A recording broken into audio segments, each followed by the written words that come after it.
Assalamualaikum warahmatullahi wabarakatuh. Salam sejahtera bagi kita semua. Perkenalkan, saya Ratih Windu Arini, salah satu dosen S1 Teknik Logistik Universitas Telkom, kampus Kabupaten Banyumas. Video ini saya buat untuk memenuhi persyaratan sertifikasi dosen tahun 2026, yaitu penyampaian pernyataan diri dosen dalam unjuk kerja Tridharma Perguruan Tinggi atau PDD UKT-PT. Khususnya pada aspek pengajaran. Pada video ini, saya akan menjelaskan mengenai mata kuliah yang saya ampu, yaitu infrastruktur logistik dengan menggunakan metode DAA, atau Delivery, Interaction, and Assessment. Infrastruktur logistik merupakan mata kuliah wajib bagi mahasiswa S1 Teknik Logistik di semester 5, dengan beban 2 SKS dan bahasa pengantar yang digunakan adalah bahasa Indonesia. Mata kuliah ini membahas mengenai berbagai sarana dan prasarana pendukung kelancaran arus barang, informasi, dan uang. Fokus mata kuliah ini adalah sarana dan prasarana pendukung arus barang melalui jalan raya, kereta api, perairan, seperti sungai, danau, dan laut, udara, dan pipa. Selain itu, pada mata kuliah ini juga dipelajari fasilitas logistik yang merupakan tempat terjadinya perubahan bahan baku menjadi barang jadi, pertukaran kepemilikan barang, serta penyimpanan sementara ketika barang dialirkan dari titik asal ke titik konsumsi. Pada akhir perkuliahan, mahasiswa diharapkan dapat menyelesaikan permasalahan jaringan fasilitas logistik untuk mendukung kelancaran arus barang, serta efektivitas dan efisiensinya. Berdasarkan metode penentuan jaringan fasilitas logistik mencakup P-median, P-center, covering location problem, factor rating matrix, analytical hierarchy process, fuzzy analytical hierarchy process atau FAHP, dan juga clustering menggunakan density based spatial clustering algorithm dan juga Hierarchical Density Based Spatial Clustering Algorithm atau HDBS-CAN. Adapun dua capaian lulusan program studi teknik logistik adalah yang pertama, mahasiswa mampu menguasai dan menerapkan pengetahuan matematika, ilmu alam, dan ilmu bahan, teknologi informasi, dan rekayasa untuk memperoleh pemahaman komprehensif akan prinsip-prinsip keteknikan di bidang logistik dan rantai pasok. Yang kedua, mahasiswa mampu mengidentifikasikan, merumuskan, menganalisis, dan menerapkan metode juga piranti teknik modern untuk menyelesaikan permasalahan kompleks di bidang logistik dan rantai pasok. CPL ini diturunkan menjadi dua capaian pembelajaran mata kuliah atau CPMK, yaitu yang pertama, mampu memahami konsep infrastruktur dan fasilitas logistik. Yang kedua, mampu menyelesaikan masalah dan melakukan analisis hasil dari penyelesaian masalah, jaringan infrastruktur, dan fasilitas logistik. Beberapa referensi yang digunakan pada mata kuliah ini adalah yang pertama, Logistik, Basic Exercise Case Study. Yang kedua, Aviation Logistic, The Dynamic Partnership of Air Freight and Supply Chain. Yang ketiga, Maritime Logistic, A Guide to Contemporary Shipping and Port Management. Yang keempat, Railway Transportation System, Design, Construction, and Operation. Dan yang terakhir adalah Network and Discrete Location Model, Algorithm and Applications, Second Edition. Mata kuliah ini dilakukan dengan sistem asinkronus dan sinkronus yang mengutamakan pembelajaran aktif, berfokus kepada peran mahasiswa dalam melaksanakan perkuliahannya, atau yang kita sering dengar dengan student center learning, yang menekankan kepada pembelajaran kolaboratif, diskusi kelompok, penugasan individu maupun berkelompok melalui studi kasus ataupun pengerjaan proyek. Sinkronus merupakan pembelajaran yang dilakukan secara tatap muka melalui media online, diskusi kelompok, ataupun penugasan individu. Sedangkan pembelajaran asinkronus adalah pembelajaran melalui LMS atau Learning Management System. Pelaksanaan mata kuliah ini dilaksanakan selama 16 pekan yang terbagi ke dalam 7 pekan perkuliahan sebelum UTS, 5 pekan perkuliahan setelah UTS, 1 pekan UTS, dan 2 pekan presentasi proyek. Evaluasi pembelajaran pada mata kuliah terbagi ke dalam beberapa aspek. Yang pertama, aspek partisipatif melalui tugas dalam bentuk esai, pilihan ganda, dan presentasi. Yang kedua, kognitif melalui UTS dengan soal esai. Dan yang terakhir, hasil proyek tugas besar menggunakan metode presentasi dan juga secara berkelompok. Buat penilaian untuk setiap evaluasi yang telah dijelaskan sebelumnya adalah yang pertama untuk tugas sebesar 10%, untuk UTS sebesar 30%, dan untuk tugas besar sebesar 60%. Demikian informasi mata kuliah yang bisa saya sampaikan. Berikut cuplikan proses pembelajaran yang saya lakukan secara tatap muka. Selamat pagi semuanya. Assalamualaikum warahmatullahi wabarakatuh. Waalaikumsalam warahmatullahi wabarakatuh. Apa kabar semuanya pagi hari ini? Hari ini kita akan sama-sama belajar ya mengenai infrastruktur logistik dengan saya sendiri, Ratih Windu Arini. Jadi nanti pelajaran hari ini kita akan mulai dengan materi dulu dari saya, kemudian nanti di tengah diskusi apabila teman-teman ada pertanyaan, bisa langsung angkat tangan atau nanti menunggu waktu tanya jawab ya, baru mengajukan pertanyaan. Nah, ada hal yang menarik di sini sebenarnya mengenai infrastruktur logistik. Kalau mungkin teman-teman dengar ada target dari pemerintah ya terkait biasanya yang paling umum adalah mengenai ekonomi atau peningkatan ataupun perkembangan ekonomi. Nah, tapi yang biasanya nggak kita lihat itu ada di background-nya, salah satunya itu adalah infrastruktur dan jaringan sistem logistiknya. Nah, untuk mata kuliah ini kita nanti akan berfokus kepada jaringan distribusi ya, di mana dia nanti ada dari sisi penyedia itu ada produsen, importir dan eksportir. Kemudian nanti dari penyalur ada pedagang, distributor, grosir, agen, retail dan sebagainya. Dan juga dari sisi prasarana ada terminal, pasar induk, pasar tradisional, kios, warung, minimarket dan lain sebagainya.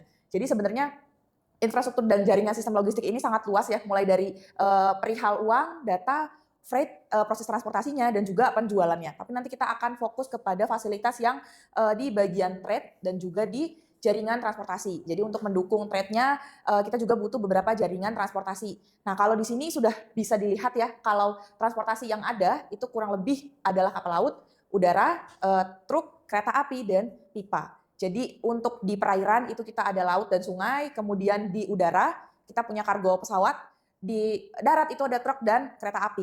Kalau pipa fleksibel ya, yang belum adalah pipa di udara gitu kan. Nah, di Indonesia itu punya semua infrastruktur ini, baik dari darat, udara, laut, sungai ya sampai pipa. Nah, untuk lebih jelasnya lagi, sebenarnya infrastruktur logistik itu terbagi menjadi dua. Ada dari sisi economic infrastructure dan juga social infrastructure. Nah, di sini kita juga akan bahas keduanya antara economic dan juga sosial, tapi lebih ke arah economic infrastructure, yang mana nanti pengadaan infrastrukturnya itu menghasilkan tambahan dalam bentuk profit ataupun penjualan dan juga menghasilkan perkembangan ekonomi. Karena logistik di sini, terutama infrastrukturnya itu berfungsi juga sebagai penggerak perekonomian sebuah negara ya ataupun sebuah daerah. Nah, untuk detailnya di sini, economic infrastructure ini termasuk ke dalamnya ada transport infrastructure, kemudian ada information infrastructure dan juga telecommunication infrastructure. Jadi ketika kita berbicara infrastruktur itu tidak hanya infrastruktur yang kelihatan, tapi juga ada telecommunication dan information infrastructure yang semuanya bergabung jadi satu, nggak bisa hanya salah satunya. Kemudian kalau dari social infrastructure itu terkait dengan institution ataupun pusat pembelajaran, kemudian healthcare ataupun kesehatannya, culture, security dari state dan juga society. Jadi sistem infrastruktur logistik itu terbangun dari banyak hal ya, ada ekonomi dan ada sosial. Untuk sosial ini termasuk ke dalamnya adalah proses-proses bisnis, pembelajaran dan juga budaya serta karakteristik ya atau security dari masing-masing perusahaan. Karena di infrastruktur logistik kita juga akan bicara ekspor dan impor. Nah, selanjutnya untuk pengertiannya sendiri, apa sih infrastruktur logistik itu? Di antaranya dia adalah merupakan spasial atau technical structural properties, di mana dia itu mensupport sebuah logistik system. Jadi kuncinya adalah dia spasial dan technical. Artinya secara fisik itu dia ada dan juga secara teknik dan struktur itu juga digerakkan oleh banyak hal sehingga dia membentuk sebuah logistik system.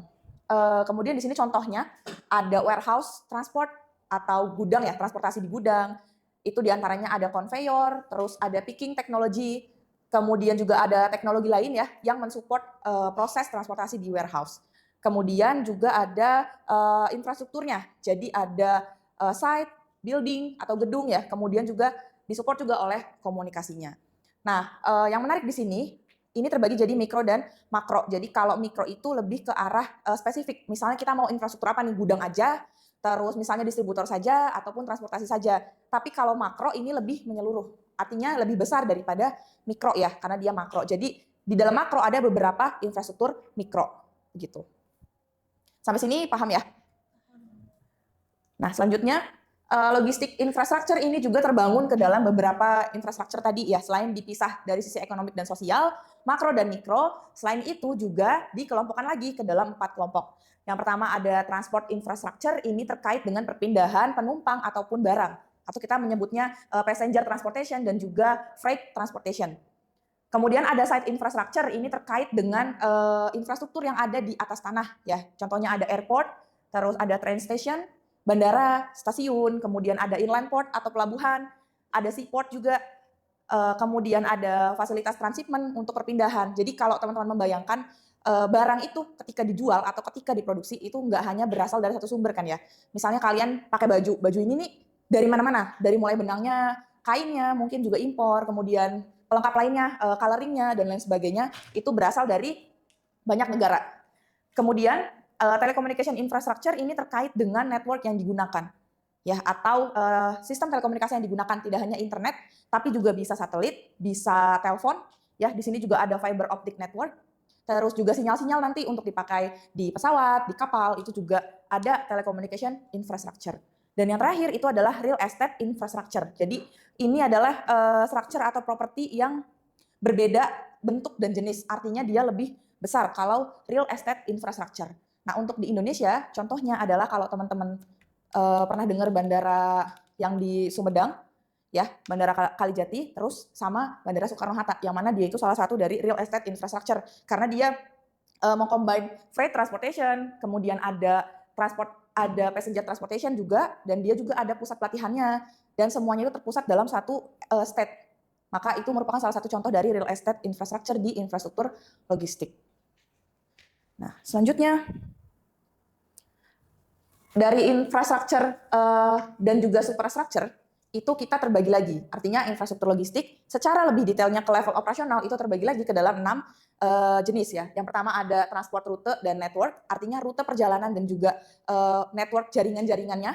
Kemudian ada airport, terminal dan transshipment facilities, seaport dan inland port, real estate dan freight villages, terus ada terminal transshipment tadi ya, dan rail station atau railroad system. Jadi selain transportasi dari berbagai macam unsur ya, udara, air, darat, itu juga ada logistik real estate juga dan transshipment. Transshipment itu proses perpindahan. Jadi kayak misalnya kalian impor barang, itu kan nyampe dulu nih di Tanjung Priuk, baru dikirim ke Purwokerto. Maka Tanjung Priuk ini selain dia sebagai pelabuhan, dia juga sebagai transshipment. Jadi perpindahan barang antara dari kapal ke truk ataupun ke kereta api. Nah ini adalah contoh mapping ya infrastruktur yang ada di airport atau di bandara. Ini ada fungsinya sendiri di mana dia bisa landing, kemudian dia nanti ada proses kargo juga ya sampai ke proses ada pengaturan road traffic-nya. Kemudian ini untuk seaport dan inland port. Nah yang menarik di sini untuk seaport dan inland port ini sebenarnya kalau di Indonesia mungkin hanya seaport ya, tidak ada inland port. Inland port itu contohnya kayak di Belanda dan juga negara-negara Eropa yang dia tuh ada perpindahan tapi tidak melalui laut dan biasanya melalui sungai-sungai atau biasanya bisa berupa teluk dan yang lebih kecil dari laut. Nah, bedanya apa Bu? Bedanya kalau seaport sama inland port itu, kalau seaport biasanya dia bisa untuk mother vessel atau vessel-vessel besar. Tapi kalau inland port itu dia sifatnya vesselnya lebih kecil. Begitu. Nah, dari dua jenis ini atau dari transportasi air ini itu terbagi lagi jadi 4. Ada dry port, hinterland, seaport, dan port facilities. Nah, yang menarik di sini, kok pelabuhan kok kering sih Bu, kok dry port sih gitu kan. Padahal kan pelabuhan itu transportasi laut. Nah, dry port ini sebenarnya merupakan semacam transshipment bisa, gudang bisa. Fungsinya adalah dry port ini untuk mempermudah proses impor dan ekspor. Jadi ketika customer ataupun perusahaan itu mau impor dan ekspor, itu dia tidak harus datang dulu ke pelabuhannya, kemudian melakukan proses verifikasi dan validasi dokumen ekspor atau impornya, terus nanti baru dikirimkan ke negara tujuan. Atau kalaupun datang tidak harus ke Tanjung Priuk dulu, terus nanti dari situ disalurkan lagi ke perusahaan tujuan. Nah, dry port ini untuk mempermudah. Jadi nanti di pelabuhan itu tidak ada proses validasi atau verifikasi, tapi prosesnya di dry port. Jadi mengurangi waktu ya untuk proses angkut barang, validasi barang, dan juga mengurangi antrian kontainer dan antrian kapal. Karena pelabuhan itu mungkin teman-teman ada yang pernah ke sana, kalau mahasiswa teknik logistik mungkin kita pernah kunjungan industri juga ya ke pelabuhan. Jadi ada di pelabuhan itu banyak banget jenis kapal, mulai dari kapal sifatnya yang komoditas sampai ke barang-barang yang memuat kontainer. Kontainer juga ukurannya ada banyak, dan itu biasanya sangat kompleks ya untuk proses bongkar muatnya. Nah, dengan adanya dry port itu mengurangi aktivitas atau transportasi ataupun traffic yang ada di pelabuhan. Jadi semua dilakukan di dry port. Nah, yang paling terkenal itu salah satunya adalah Cikarang Dry Port. Jadi dari Tanjung Priuk itu langsung ke Cikarang supaya tidak ada antrian di Tanjung Priuk tadi. Nah, dry port ini juga ada di beberapa lokasi lain ya di Indonesia selain di Cikarang. Kemudian ada hinterland. Hinterland ini sebenarnya mirip dengan inland port ya, tapi ini biasanya ada di negara-negara Eropa. Hinterland itu jadi penghubung antara si port ke transportasi darat. Jadi antara transportasi laut ke transportasi darat itu namanya hinterland. Terus juga ada port facilities ya, atau fasilitas-fasilitas yang ada di pelabuhan. Nah, sebelumnya mata kuliah ini kan pengantarnya bahasa Indonesia ya teman-teman, tapi karena banyak istilah-istilah yang agak sulit ditranslasi ke Indonesia, jadi kita tetap menggunakan bahasa Inggris untuk di istilah-istilahnya ataupun penyebutan dari fasilitasnya ya. Oke, kemudian ini ada contoh interface dari maritim logistik. Contoh dari mulai port system ya, dari gateway sampai ke inland port. Nanti bisa teman-teman baca juga di referensi buku yang sudah saya sampaikan ya di awal pertemuan. Dan ini juga ada konsep dari terminalisasi ya, mulai dari supplier sampai ke customer. Jadi sepanjang ini proses pengiriman barang yang mau teman-teman pakai atau yang teman-teman konsumsi. Nah, di sini ada contoh ya, posisi inland port itu ada di mana, kemudian ada bottleneck-nya juga, buffer. Nah, di sini kalau kita lihat ya, bottleneck ada di gateway proses. Artinya ini ada di pelabuhan besar. Nah, oleh karena itu untuk mempermudah bottleneck di sini, maka ada dry port tadi. Begitu. Kemudian juga di sini ada contoh transloading dan distribution center-nya di mana, ya, inline container flow-nya dan juga inline container goods flow-nya atau flow barangnya dan flow kontainernya. Karena yang menarik selain kalau di teknik logistik, selain kita mikirin barangnya sampai, kita juga harus mikirin kontainernya. Kontainernya juga harus bisa sampai lagi ke gudang kontainer dan bisa dipakai sesuai dengan kebutuhan. Kemudian, oke, ini ada di port ini biasanya terbagi dari 3 fungsi ya, ada fungsi impor, fungsi ekspor, dan juga transshipment. Jadi kalau port-port yang besar itu biasanya dia include juga import dan ekspor serta transshipment. Oke, ini fungsi-fungsinya. Nah, selanjutnya kita masuk ke rail station ya, atau transportasi kereta api. Nah, ini mungkin buat teman-teman familiar lebih ke passenger transportation ya, atau transportasi orang. Kalau kita misalnya mau ke Jakarta, kita mau ke Jogja naik kereta, begitu. Nah, tapi di teknik logistik kita nggak cuma mikirin perpindahan orang aja, tapi juga barang. Dan di KA sendiri punya sub perusahaan, KA Logistik ya. Ada Herona juga, dan banyak perusahaan yang menggunakan kereta api. Nah, kereta api ini menjadi menarik bagi perusahaan terutama ya, karena dia itu minim sekali disrupsi atau ada sangat sedikit kemungkinannya misalnya dia macet, dia terlambat ya, karena dia jalurnya ada sendiri. Dan dia juga bisa memuat sekali berangkat itu muatannya lebih besar dibandingkan dengan pakai truk ataupun moda transportasi yang lain. Jadi sebenarnya railway ini cukup jadi favorit. Tapi kalau untuk teman-teman mungkin ya sebagai level customer itu agak kurang menarik pakai railway ya. Tapi kalau yang kita butuh cepat ngirimnya itu bisa juga ini jadi solusi ya, karena dia biasanya mengikuti keberangkatan kereta api gitu. Di sini ada yang pernah kirim barang pakai kereta? Mungkin misalnya pindahan rumah, pindahan kosan, atau mungkin ngirim motor, ngirim kendaraan gitu, ada yang pernah? Pakai kereta api pernah?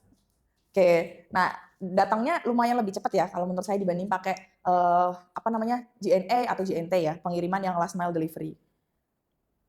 Kemudian di sini juga ada beberapa, ini kelewat sedikit, ini fasilitas-fasilitas untuk staging kontainer. Jadi ketika vessel masuk ya, nanti dia akan melakukan bongkar muat dan nanti kontainernya itu dipisahkan antara kontainer yang kosong, ini empty kontainer, dan juga kontainer yang isi. Kemudian nanti dibongkar, masuk ke dalam gudang. Kalau dia sifatnya impor, biasanya ada treatment sendiri, namanya kawasan berikat ya, yang harus dilakukan proses cleaning dulu, baru nanti diangkut menggunakan truk ataupun train. Jadi tergantung pesanan perusahaannya nanti pakai moda transportasi truk atau kereta api.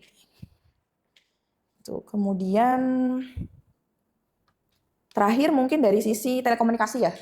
Dari sisi telekomunikasi ini di Indonesia untuk khususnya information system itu punya ada INA Portnet, terus punya INSW dan juga punya EDI. Nah, INSW dulu ya, kita dari INSW dulu. INSW ini adalah one way system atau satu pintu dari Indonesia untuk proses ekspor dan impor. Jadi ketika teman-teman buka websitenya INSW, di situ ada HS kode atau kode ekspornya, kemudian negaranya, pajaknya berapa, perjanjian dagang apa yang ada di Indonesia dan negara tujuan penjualannya atau pembeliannya, kemudian nanti pajaknya kenanya berapa, harga umumnya yang dipatok oleh pemerintah itu berapa. Nah, itu semuanya ada di INSW. Nanti kita akan belajar ini lebih lanjut di logistik kargo. Kemudian Inaport.net ini juga agak mirip dengan INSW ya, tapi kalau Inaport ini tidak spesifik ke dalam ekspor, dan juga EDI. Kalau EDI lebih ke teknologi informasi dan telekomunikasi yang ada di logistik, ya singkatannya Electronic Data Interchange gitu. Oke, ada pertanyaan dulu silakan. Ya. Jika kita ingin melakukan investasi terhadap infrastruktur sendiri, apakah ada kebijakan dari pemerintah itu sendiri yang mempengaruhi? Oke. Nah, untuk infrastruktur logistik karena mungkin kelihatan ya dia butuh bandara, pelabuhan, dan itu nominalnya itu tidak sedikit, jadi udah pasti ada peran dari pemerintah ataupun pemerintah setempat ataupun negara ya terhadap proses investasi atau pendirian infrastruktur logistik. Nah, dari site-nya tadi ada pelabuhan ataupun bandara, kemudian dari kendaraannya ataupun dari transportasinya tadi bisa mungkin kayak yang proyek-proyek pemerintah ya, belakangan ada yang bikin WUSH, terus apalagi nih buka jalur misalnya bikin bandara kan ya zaman presiden sebelumnya. Nah, itu juga pasti ada peran dari pemerintah, terutama pemimpin negara ya atau pemerintahan lah yang berpengaruh terhadap negaranya. Dan itu biasanya di drive-nya oleh harusnya sih sebenarnya long term ya, long term sudut pandang atau long term investment. Tapi kadang kalau di Indonesia tuh uniknya dia setiap berganti pemerintahan maka akan berganti project dan berganti rencana begitu. Nah, ini nanti akan berpengaruh karena dia berpengaruh oleh ekspor dan impor, maka dia sangat berpengaruh oleh kebijakan pemerintah.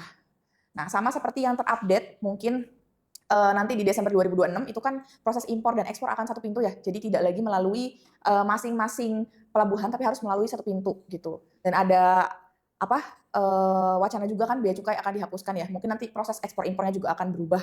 Kita akan update lagi nanti di informasi terbaru dan menyesuaikan dengan mata kuliah kita. Oke. Selanjutnya ini contoh food supply chain ya yang nanti dia berperan terhadap infrastrukturnya, terus juga ada hubs-nya, ya, dan lain sebagainya. Ini dari food supply chain di India. Kemudian ini ada contoh dari cargo management ecosystem. Dari kargonya sendiri, itu nanti prosesnya gimana? Ini lebih ke kargo, maksudnya pengiriman barang menggunakan kargo ya. Dari sisi perpindahan data ataupun informasinya, dan juga perpindahan barang.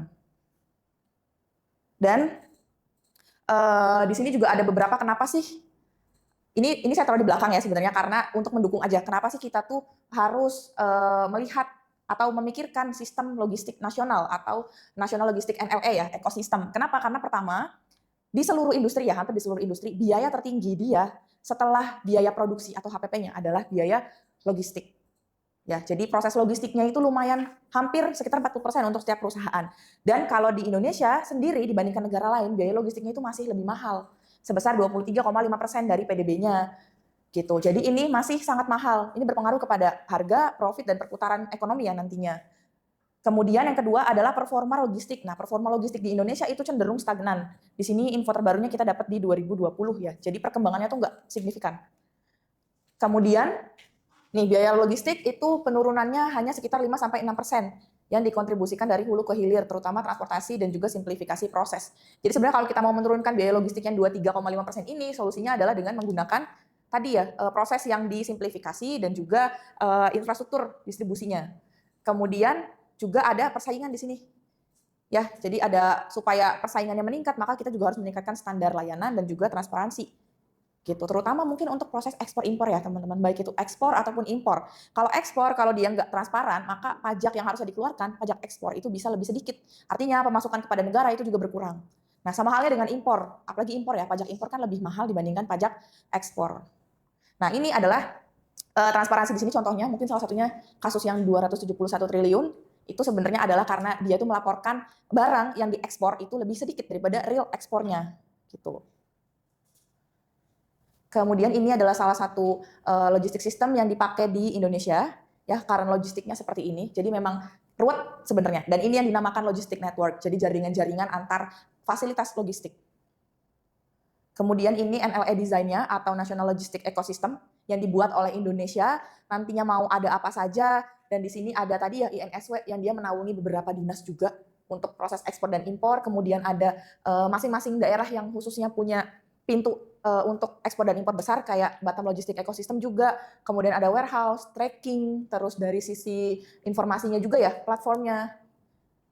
Tuh nanti lulusan teknik logistik diharapkan sih sebenarnya bisa memanage ya keruwetan-keruwetan yang ada di logistik ekosistem kita di Indonesia. Kemudian ini penjelasan lebih detailnya mengenai NLE dan juga ini target ya efisiensi logistik nasional. Ini kita dapat dari NLE dari pidatonya Sri Mulyani Kamis 24 September 2020. Nah, untuk sekarang mungkin lebih menarik ya karena ada kemarin ada perang di mana? Di Iran ya dengan Amerika yang nutup selat, itu mengganggu seluruh jalur logistik internasional, logistik global. Nah, itu perlu dipikirkan juga tuh berapa biaya kerugiannya nih dari sisi logistiknya ataupun dari sisi bisnisnya gitu. Kalau dari logistiknya ketika kapal itu nggak boleh lewat, berarti kapalnya kan harus di atas air terus nih. Nah, itu gimana tuh? Apakah dia tetap pakai konsumsi BBM-nya, listriknya, dan lain sebagainya? Kemudian gimana kondisi barangnya yang nggak bisa dikirimkan selain sumber minyak tadi yang dibutuhkan dari Iran ke negara yang lain? Oke, terima kasih teman-teman. Untuk hari ini kita belajar sampai sini dulu. Nanti silakan teman-teman buka di LMS lagi, ada materi tambahan yang saya berikan. Kemudian bisa cari juga textbook-nya atau reference book yang kita gunakan. Dan nanti tugasnya masing-masing dari teman-teman silakan pilih satu negara, kemudian nanti identifikasi kira-kira logistik sistem yang ada di negara tersebut itu apa. Apa saja, moda transportasinya apa saja, dan kira-kira peluang dan juga kelemahannya itu apa dari logistik ekosistem yang ada di negara tersebut. Oke, terima kasih semuanya. Saya tutup dulu pertemuan hari ini. Sampai ketemu lagi. Wassalamualaikum warahmatullahi wabarakatuh. Waalaikumsalam warahmatullahi wabarakatuh. Demikian deskripsi singkat mata kuliah dan proses pembelajaran yang saya lakukan untuk mata kuliah infrastruktur logistik. Semoga dapat menjadi gambaran mengenai kinerja pengajaran, khususnya untuk mata kuliah infrastruktur logistik yang saya ampu. Terima kasih kepada seluruh tim penilai dan tim panitia sertifikasi dosen 2026, khususnya dari Direktorat Sumber Daya Dirjen Dikti Kemendikti-Saintek Indonesia. Terima kasih kepada Telkom University Purwokerto, rekan dosen sejawat, serta mahasiswa. Demikian yang bisa saya sampaikan. Mohon maaf atas segala kesalahan. Wassalamualaikum warahmatullahi wabarakatuh.